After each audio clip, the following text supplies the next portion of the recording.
Hello everyone, welcome to our channel. Telugu రాష్ట్రాలలో మారినటువంటి వాతావరణం, పలు జిల్లాల్లో రానున్నటువంటి 2 రోజుల్లో కురనున్నటువంటి వర్షాలు వివరాల్లోకి వెళ్దాం. వాతావరణ పరిస్థితుల గురించి తెలుసుకుందాం.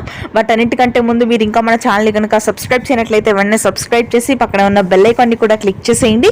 ఇక లేట్ చేయకుండా వివరాల్లోకి కనుక వెళ్ళినట్లయితే రాయలసీమ వ్యాప్తంగా వర్షాలు నమోదవుతున్నాయి. ముఖ్యంగా తిరుపతి, చిత్తూరు ప్రాంతాల్లో గత 2 రోజుల నుంచి షార్టెడ్ రెయిన్స్ అనేవి కురుస్తున్నాయి.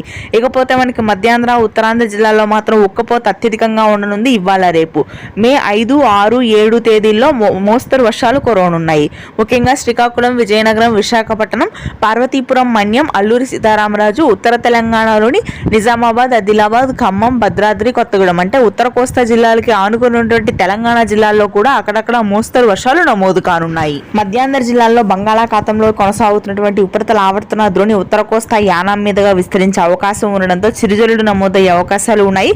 కొంతమేర ఉష్ణోగ్రతలు తగ్గుముఖం పడతాయి ఉత్తర తెలంగాణ నుంచి మధ్య కోస్తా వరకు. ఇక రాయలసీమ వ్యాప్తంగా అయితే 1-2 రోజులు వర్షాలు కురుస్తాయి. కర్ణాటక రాష్ట్రాన్ని ఆనుకుని ఉన్నటువంటి రాయలసీమ జిల్లాల్లో ఆకాశం మేఘావృతమై తేలికపాటి జల్లులు ఉంటాయి. ఇది ప్రస్తుతానికి ఉన్నటువంటి latest weather update. Thanks for watching this video. Please do subscribe. Thank you.